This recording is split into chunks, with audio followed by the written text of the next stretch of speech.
Welcome back to Raghu sir maths academy. देखिए मैं हूँ रघु सर। लास्ट 30 इयर्स मैं सीबीएसई आईसीएसई बच्चों को पढ़ा रहा हूँ। जो अभी एग्जाम का टाइम में मैंने एक स्ट्रेटेजी बना है, ये जो बना है आज के लिए आईसीएसई बच्चों के लिए क्लास 10 का। क्या करना है तुमको सुनिए। तो लास्ट 5 ईयर पीवाई के जरूर करना है तुमको, और जो बाकी सेलिना का बुक अच्छा है, इसको फॉलो करेंगे तो बेहतर मार्क आएंगे। चलिए, और जो भी आपका जो प्रेस्क्राइब बुक इसको भी करो। तो मेरे ख्याल से अभी जो चैप्टर वाइज पीवाई के जरूर करना है, इसीलिए मैंने पीवाई की सीरीज बना रखा है। एक आज करूंगा 2024 का, इसको एक एक करके इसका जो कंसेप्ट है इसको भी आपको समझाऊंगा। तो अभी पेन पेपर निकालिए, रेडी हो जाइए। देखिए फर्स्ट क्वेश्चन क्या है। फॉर एन इंटर जीएसटी के लिए question, for an intrastate sale of the CGST paid by the dealer to the central government is given 120। If the mark price of the article is given 2000, then rate of GST क्या होगा। देखिए जो अगर intrastate होगा तो CGST and SGST both should be equal होना चाहिए। तो अभी देखिए CGST कितने हैं 120, तो SGST क्या होगा। CGST क्या होता है, central good service tax, and SGST state good service tax होता है। तो ये अगर सेंट्रल 120 होता है तो स्टेट ऑल्सो 120 होगा। 120 प्लस 120 240 योर टोटल टैक्स। सो अभी GST निकालना है, तो टैक्स GST कितने मिले 240 divide by mark price. Mark price कितने हैं सर 2000 इंटू 100 कर दो। अभी 0000 cancel, 10 so 12% your GST। Because देखिए आप अगर जो GST अगर आपको दिया होगा सपोज 12% GST, तो अगर इंटरस्टेट होगा तो CGST के लिए 6%, SGST के लिए 6% होता है। अभी ये जो परसेंट अभी टोटल निकल दिया, CGST अगर 120, SGST ऑल्सो 120, तो टोटल टैक्स हो गया 240। अभी रेट ऑफ GST निकालेंगे 240 by what to mark price into 100, ये हो गया 12% of your GST। Will do next question. देखिए another important question, factor remainder theorem. Without division you can find the remainder. से कैसे निकलती है ये कंसेप्ट अभी समझिए। अगर एक पॉलिनोमियल गिवन होगा, अगर इसको x माइनस ए द्वारा डिवाइड करेंगे, we have to divide by x minus, और रिमाइंडर इक्वल टू वो क्या करेंगे, तो इसको जो डिवाइजर को इक्वल टू 0 कर दीजिए, तो x इक्वल टू ए जो पॉलिनोमियल में पुट कर दीजिए, जो आएंगे वो होगा रिमाइंडर। अगर रिमाइंडर 0 आ जाएंगे so this should B the factor of this polynomial. ये होता है कंसेप्ट। इसी हिसाब से देखिए ये क्वेश्चन क्या लिखा है, what must be subtracted from this polynomial so that the result is exactly divisible by x minus 3। तो क्या करेंगे, अभी रिमाइंडर निकालेंगे, जो रिमाइंडर आएंगे इसको सब्ट्रैक्ट कर देंगे। तो क्या है, ठीक है। देखिए अभी polynomial p of x is given x cube plus x square minus 2x plus 1 किसके साथ डिवाइड करेंगे सर, x माइनस 3 के साथ। तो x माइनस 3 को 0 कर दीजिए, तो x इक्वल टू क्या होगा sir 3। So p of 3 is your remainder. So 3 cube plus 3 square minus 2 into 3 plus 1, तो ये हो गया 327 plus 9 minus 6 plus 1, 9 minus 3 30 plus 31, ये हो गया आपका रिमाइंडर। अगर रिमाइंडर 0 हो जाएंगे then it would be the factor. So ये 33 आपको प्रॉब्लम कर रहा है, 33 को सब्ट्रैक्ट कर दीजिए। सो क्या होगा, so D is your answer. 31 should be से लिखा है क्या, व्हाट शुड बी सब्ट्रैक्टेड। तो आप क्या करना है -39 एडिशन अगर करेंगे, what should be added to make, so -31 because 31 is here. अगर -31 करें तो 0 हो जाएंगे। Here is what should be subtracted. क्या लिखा है, सब्ट्रैक्टेड। तो 31 लिखा है ना, तो 31 शुड बी सब्ट्रैक्टेड करेंगे तो रिमाइंडर 0 आ जाएंगे। तो ये होता है आंसर डी। ठीक है, यहाँ पे बीच बीच में मैं कंसेप्ट भी समझाऊंगा। ठीक है, पेन पेपर निकालिए, फोकस कर दीजिए। सो नेक्स्ट क्वेश्चन देखिए, another important question, quadratic equation. The roots of the quadratic equation px square minus qx plus r are real and equals. For nature of the roots के लिए आपको d निकालना है। What is sir d? d is discriminant. अगर यहाँ पे समझाऊंगा, देखिए concept, if d equal to 0 होता है तो नेचर क्या होगा, रियल एंड इक्वल होता है sir. If d greater than 0 then real and distinct और डिफरेंट होता है। If d equal to d less than 0 होता है, नो रियल रूट्स और इमेजिनरी यू कैन से। यहाँ पे लिखा है equation sir real and equal, real and equal के लिए डी आपको निकालना है, डी इक्वल टू 0 होना चाहिए। सर डी कैसे निकालेंगे?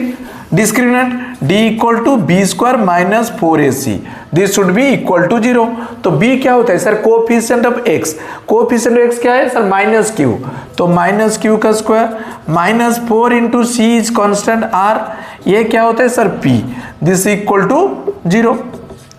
तो माइनस का स्क्वायर करेंगे प्लस हो जाएंगे, Q square minus 4rp equal to 0, और क्यू स्क्वायर इक्वल टू क्या होगा? 4rp। यहाँ पे देखिए कौन सा option, Q square equal to 4rp, ठीक है। तो ये option B is your right answer, ठीक है, पी आर, हाँ ठीक है। सो ये था कंसेप्ट डिस्क्रिमिनेंट के लिए। If D equal to 0 then real and equal, if D greater than 0 real and distinct, if D less than 0 no real roots और इमेजिनरी यू कैन से। अगर पूछेंगे so D, so for what values of the unknown value the roots are real, real के लिए D greater than और equal to 0 लिखना है, ठीक है। सो ये था concept. Will do next question. देखिए another important question regarding matrix. तो यहाँ पे कंसेप्ट होता है A is given this, A square is given this, then find the value of x. So अक्सर बच्चों गलत कर देते, A square means squaring the elements कर देते। No, A square means A into A. यहाँ जो लिखा है ए स्क्वायर, तो ए इंटू ए क्या है सर? 2202 इंटू सेम 2202, इसका वैल्यू क्या है सर? 4x04।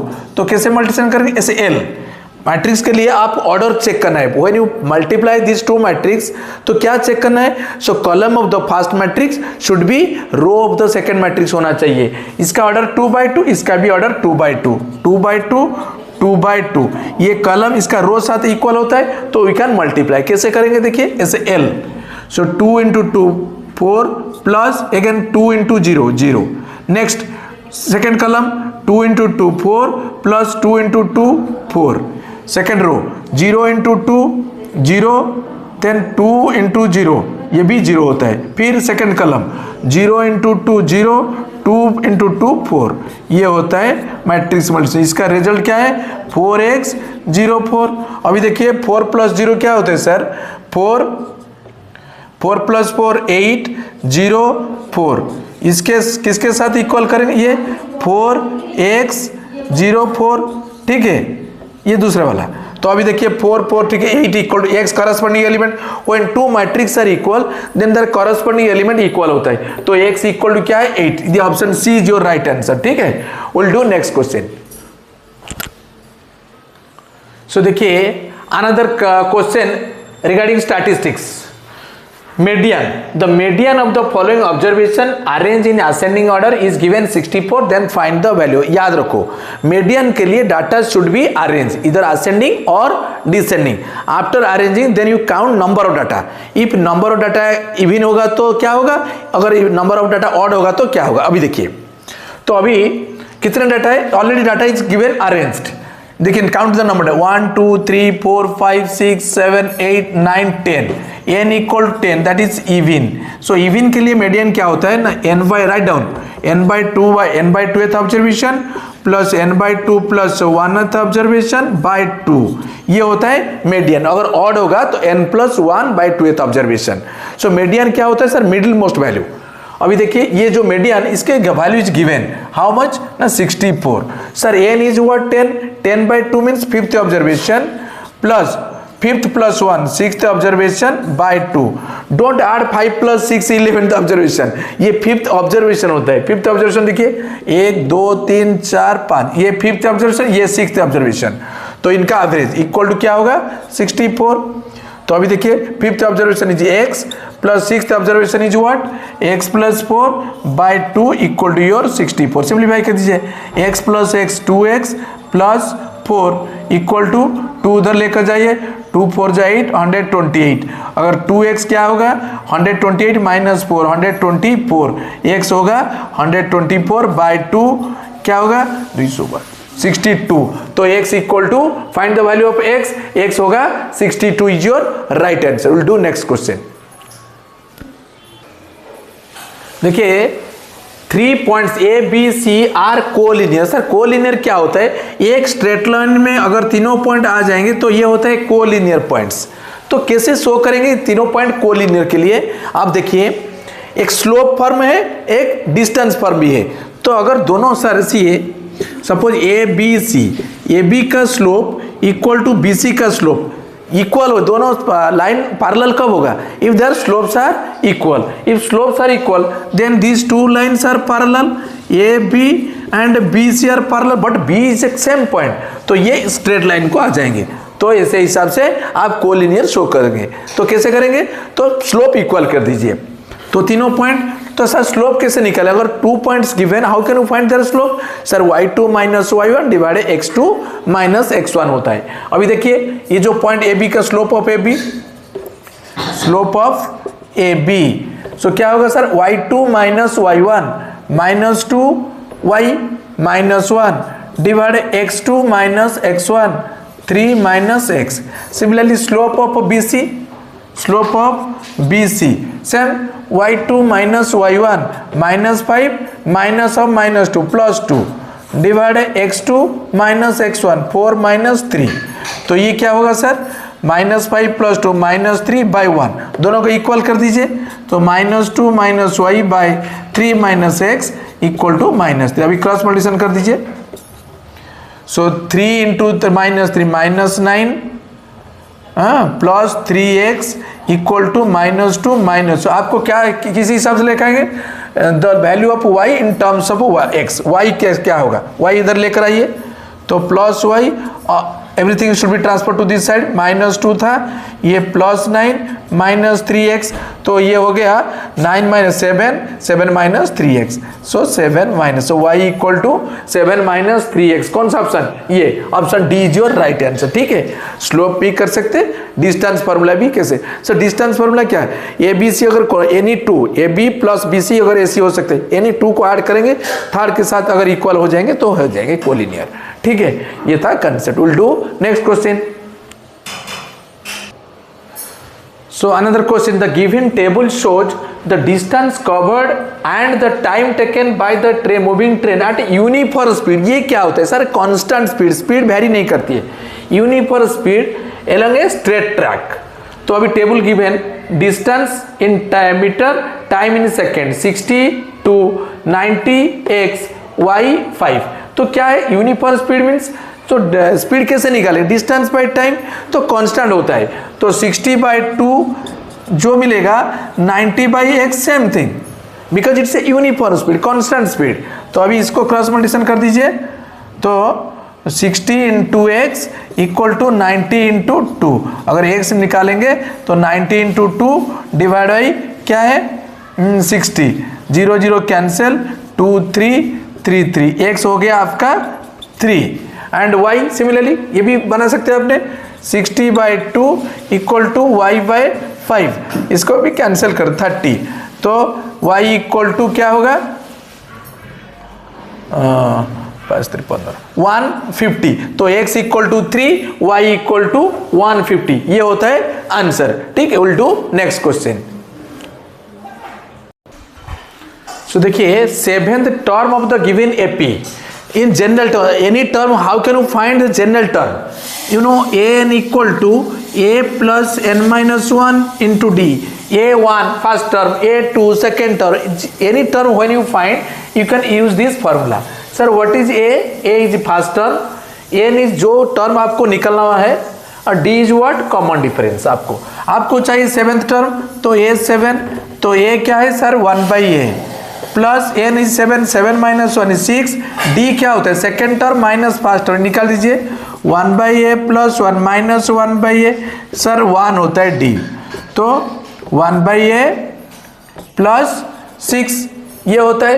तो ऑप्शन भी लिखा है सर, तो ऑप्शन में क्या है सर? 1 बाई ए प्लस 6, ये होता है ऑप्शन ए, ये इज ए राइट आंसर। ठीक है, और बाकी जो ऑप्शन लिखा है, तो B is given 1 by A plus 7, C equal to 1 by A plus 8, D equal to 1 by A plus 7, तो ये होता है राइट आंसर।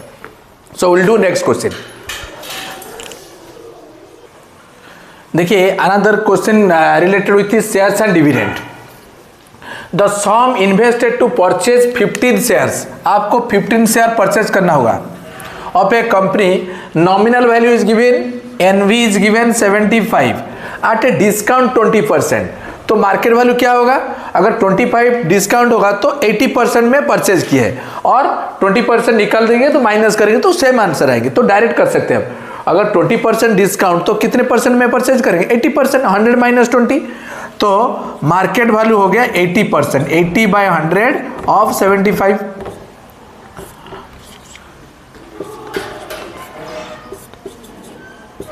तो 60, अभी मार्केट वैल्यू हो गया 60, आपको कितने शेयर के परचेज करना होगा, 15, तो एक शेयर का मार्केट वैल्यू क्या होगा, 60, तो 15 शेयर का क्या होगा, तो 15 इंटू 60, सो 900। तो अभी तो सब इन्वेस्टेड कितने करेंगे sir, 900, option D is your right answer. ठीक है, द सम इन्वेस्टेड कितने करेंगे, 900, ये था ऑप्शन। ठीक है, विल डू नेक्स्ट क्वेश्चन। देखिए ट्रायंगल रिलेटेड एक थ्योरी है, the circumcentre of the triangle is the point at which, circumcentre क्या होता है, देखिए in a triangle if all sides are perpendicular bisectors of the side, जहां से मीट करेंगे इसको लेकर अगर सर्कम बनाएंगे, ये होता है सर्कमसेंटर, होता है नहीं, तो perpendicular bisector of the sides, perpendicular bisector. So यहाँ पे अगर वर्टेक्स को ज्वाइन करेंगे तो इक्वल होगा, because radius this equal to this equal to this. तो इसमें ऑप्शन क्या होता है, देखिए at equal distance from the 3 sides of the triangle, no no ये नहीं होता है, at equal distance from the 3 sides 3, हाँ ये जो the point of intersection of the 3 medians, no ये होगा जो ऑप्शन बी का, देखिए the equal distance from the 3 vertices, 3 vertices of the triangle होता है, यस 3 vertices, ये होता है option, option B is your right answer. The point of intersection of 3 median, no, the point of intersection of 3 altitudes, no. तो यहाँ पे जो centre बनेंगे इसके वर्टेक्स के साथ इक्वल डिस्टेंस हो, बिकॉज इसका रेडियस होता है, ये होता है theory part. Should do next question. देखिए ये ट्रिग्नोमेट्री का आइडेंटिटी का दोनों स्टेटमेंट लिखा है। स्टेटमेंट 1 क्या, sine square theta plus cos square theta 1, yes this is right. Cosec square theta plus, नहीं, cosec square theta minus cot square theta 1 होता है, ये आइडेंटिटी। तो ये स्टेटमेंट 2 इज रॉन्ग, तो statement 1 only 1 is right, option A is your right answer. Will do next question. So देखिए circle का एक इंपॉर्टेंट क्वेश्चन ये है, तो given as the given figure PS and PT are the tangent, PS and PT are two tangents to the circle, and SQ is parallel to this one, and SPT is given 50, आपको चाहिए QST, QA angle चाहिए। So you know tangents drawn from external points are equal in length, तो अगर ये equal ये होता है तो this angle equal to this angle, आइसोस्केल triangle. In a triangle if 2 sides are equal then angle opposite to them also equal होते हैं। अगर this is x, this is also x, so according to triangle law 2x x plus x plus 80, 2x plus 80 equal to 180, तो 2x equal to 180 minus 80 100, तो x हो गया आपका 50। तो ये अगर 50 हो गया आप, तो ये भी 50, as these two lines are parallel so alternate interior angles are equal, so this is also 50, right answer, option C is your right answer। so we'll do next question। so देखिए ये assertion reasoning वाला एक question है, a die is thrown once and the probability of getting even number is 2/6, so total number के sample space कितने होगा sir, एक die अगर रोल करेंगे तो sample space 1 2 3 4 5 6, so getting even number. Sir even number कौन होता है सर, 2 4 6 3 केसेस, सो 3/6, ये फॉल्स, ये 2/6 लिखा है, ठीक है, तो असर्शन फॉल्स। रीजनिंग क्या होता है, the sample space of even numbers on a die is the sample space for even number are that is 2 4 6, ये पॉसिबल फॉर इवन, ये ठीक है। assertion true, reasoning false, A is true, R is false, option A is your right answer, ठीक है। ये नहीं sorry, तो क्या लिखा है, ये फॉल्स है, ये हो गया 2/, so answer is what 3/, getting even number 3/6 होता है, ये false R reasoning as true. देखिए कौन सा, A false R is true, option B is your right answer. ठीक है, तो ये होता है answer. Will do next question. So देखिए another question, rectangular sheet of paper of size 11 centimetre by 7 centimetre, so length is 11, जैसे paper देखिए length 11 and breadth is given 7, is rotated about the side 11। Suppose ये length 11, अगर इसके साथ ऐसे rotate करेंगे तो ये जो 11 होगा height and this 7 would be what, radius. तो फर्स्ट केस रे this is 11 is your height, 7 is your what, radius. ये हो गया हाइट एंड ये हो गया आपका रेडियस। तो फिर अगर 7 अबाउट 7, ये 7 रखेंगे, ऐसे रोटेट करेंगे ऐसे। अब इमेजिन कीजिए ये 7 फिक्स, ऐसे रोटेट करेंगे तो क्या होगा, ये हो गया रेडियस। तो हाइट हो गया अबाउट इट 7 करेंगे तो हाइट 7, रेडियस इज 11, ये दोनों केस हो गया। अभी क्या करना है, rectangular sheet of paper size is first rotated about the side 11 and then about 7 centimetre as shown in the diagram. The diagram भी given है। ठीक है, तो अभी क्या करना है, the ratio of their curved surface area. तो curved surface area first case that is 2πr(h) divide इसका 2πr1h1, तो 2π कैंसिल। फर्स्ट केस है r is what 7, h is 11, second case r is what 11, h is 7, तो same cancel हो गया, 1:1। This is your right answer. Okay, so will do next question. So देखिए another question, important question, similarity of the triangles. The given diagram triangle ABC similar to triangle PQR। तो ये triangle similar होगा तो क्या होगा sir, corresponding angles are equal and corresponding sides are proportional होता है। That means angle A equal to angle P, angle B equal to angle Q and angle C equal to angle R. It is given AD and PS are bisector. AD bisect angle BAC. This angle equal to this angle. Similarly, PS also bisect these angles. So अगर angle A equal to angle P तो इसका half भी equal हो जाएंगे, तो half of angle A equal to half of angle P। ठीक है, तो इसका नाम दीजिए एंगल 1, इसका एंगल दीजिए 2, तो एंगल 1 इक्वल टू एंगल 2। अगर फिर कोशिश करेंगे, देखिए ये पे कौन सा ऑप्शन ट्रू होता है, ABC similar to PQS, ABC PQS, नहीं सर ऐसे नहीं हो सकता, ये गलत। तो ये एंगल ये जो लिखा है ना ये P के साथ, तो B ये लिखा है ABC इक्वल टू PQS, तो क्या होगा सर PQS, ये छोटा ट्रायंगल PQS कौन सा ट्रायंगल सर, ये छोटा ट्रायंगल में P कौन सा एंगल, ये एंगल होता है QPS। ओके, एंड ABC में देखिए ABC में ये होता है पूरा एंगल, ये एंगल के साथ इक्वल नहीं होता है, पूरा एंगल ये हाफ एंगल के साथ इक्वल नहीं होता, ये रिजेक्ट। ABD PQS देखता हूं, तो देखिए ABD में कौन सा एंगल, ABD मीन्स ये जो in triangle ABD this angle, हाँ yes equal to this PQS ये एंगल के साथ हाफ एंगल, और B इक्वल टू क्या होता है sir Q, B equal to Q, yes, and D this angle obviously by angle है, ये होता है ABD is equal to your PQS। Option B is your right answer.